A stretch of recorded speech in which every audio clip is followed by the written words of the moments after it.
Ya kan? Keistimewaan telur final stok kawan. Nah, ini di sini. Keistimewaan final stok itu di mana telur yang final stok. Nah, di sini. Gengs, halo, selamat malam. Assalamualaikum warahmatullahi wabarakatuh. Selamat malam untuk rekan-rekan semuanya. Nih, baby puyuh yang sangat mungil sekali ya dalam tahap-tahap proses penetasan itu dimulai dari tengah dulu kawan. Kalau untuk di tengah, kemudian yang sudut sana, kemudian yang sudut sini juga belum ya. Jadi ini tahap-tahap proses penetasan kawan. Masih dalam proses, sana juga belum, 1, 2, 3, 4, masih ada 4 kotak lagi yang belum, ini masih selesai 1 kotak ya dalam penetasan itu. Nah, mungkin rekan-rekan di sini banyak yang tanya, Pak, keistimewaan dari telur final stok itu apa? Ini keistimewaannya, nah.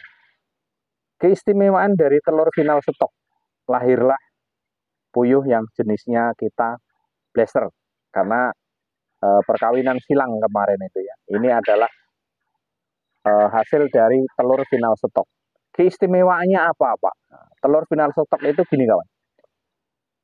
Ini kalau ditetaskan, nah, terus menetas seperti ini, yang warnanya bulunya itu warna coklat.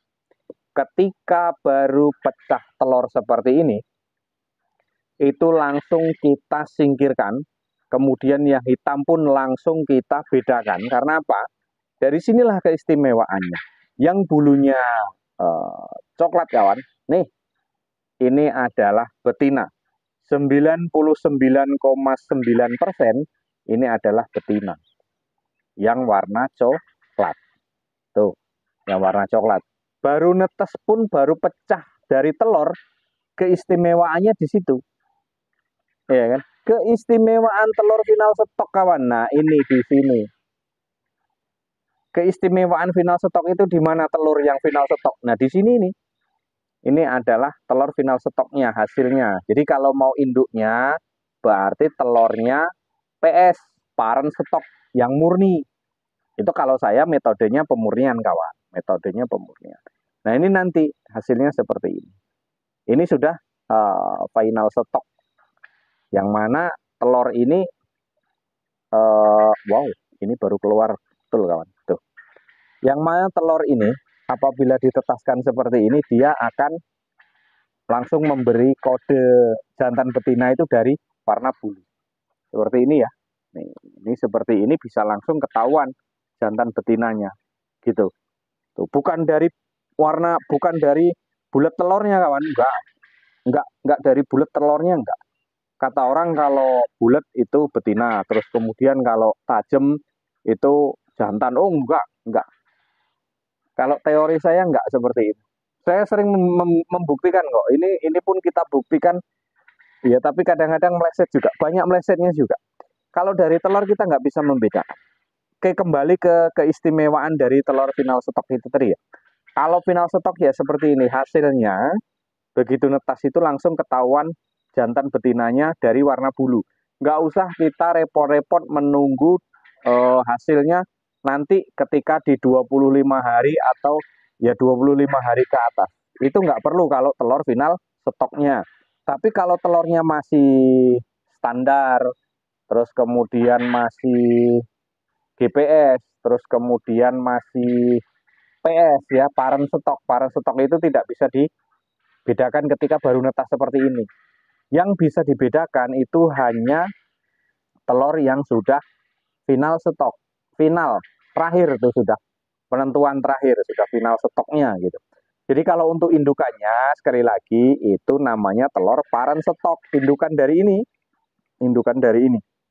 Yang sering saya jual-jual keluar ke kawan-kawan yang besok kiriman ke Lampung, kemudian ke Bangka Belitung, kemudian balik ke Palembang, kemudian ke Inhil, ke Riau. Wah, masih jauh kawan. Masih sangat banyak sekali antrian untuk telur parent stoknya, untuk indukannya ini. Kalau ini mau dikembangkan, itu susah kawan. Itu susah. kalaupun bisa proses demi prosesnya itu masih jauh.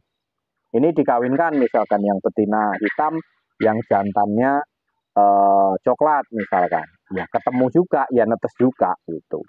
Cuman kan nggak, keistimewaannya kan nggak ada. Keistimewaan dia itu kan apa namanya? Kalau final stok kan keistimewaannya baru netes kayak gini bisa dibedakan. Tetapi kalau ini misalkan diambil betinanya coklat, jantannya hitam, yang ini ya yang keturunan ini diambil terus dikawinkan. Apakah nanti juga jantan betinanya juga ketahuan dari situ, Pak? Ya enggak bisa. Dulu pernah nyoba ya, dulu pernah nyoba. Hasilnya campur lagi, balik ke standar awal lagi gitu loh. Nggak bisa dibedakan. Ketika baru netas nggak bisa dibedakan. Mentang-mentang ini baru netas langsung, mentang-mentang ini dijadikan induan, ya kan? Jantannya kita ambil dari sini, betinanya juga kita ambil dari sini. Nah itu nggak bisa kawan. Keturunan dia nanti balik ke standar. Itu pengalaman saya loh. Saya bercerita ini berdasarkan pengalaman saja. Nah, tetapi itu tadi keistimewaannya kan di situ. Telur ini, keistimewaan dari telur final stok ini, ketika ditetaskan, ya, kita langsung tahu jantan betinanya ketika pecah telur seperti ini, kawan. Bisa dibedakan. Yang coklat, ya kan? Yang coklat seperti ini, ini sudah pasti betina. 100% Pak Edi? Enggak. 99,9 lah. Kecil kemungkinan ada kebocoran, tapi itu kecil sekali lah. Paling biasanya kalau dalam 1000 itu kebocoran itu paling-paling cuman 1 atau 2 lah. Kayak gitu. Nah, yang ini adalah jantan kawan. Nah, telurnya disebut final stok gitu. Jadi kawan-kawan itu kalau mungkin mau pesan telur dengan peternak-peternak ataupun dengan kawan-kawan yang ada di daerah masing-masing, jangan keliru. Kalau yang namanya telur final stok, ya FS, itu baru pecah telur kayak gini bisa langsung dibedakan. Jadi jangan sampai salah menafsirkan kawan. Ya, saya itu cuman berbagi pengalaman saja sejauh ini, pengalaman saya ya sampai di situ. Jadi kalau banyak kawan-kawan kalau ngomong final stok itu kalau ditetaskan dia masih campur, enggak Pak. Kalau namanya masih campur enggak bisa disebut final stok. Kalau masih campur ya masih standar stok, grand parent stok, kemudian parent stok. Nah itu masih campur, bisa jantan, bisa betina. Tetapi kalau sudah final stok itu sudah bisa dibedakan ketika baru menetas seperti ini kawan. Oke ya, mungkin hanya itu, kita berbagi pengalaman dulu kawan. Besok kita lanjut kembali, biarkan dia proses dulu. Nanti kelamaan kita buka pintunya malah dingin kawan. Oke, mungkin hanya itu, kurang lebih mohon maaf. Salam ceketer dari Jambi. Wassalamualaikum warahmatullahi wabarakatuh.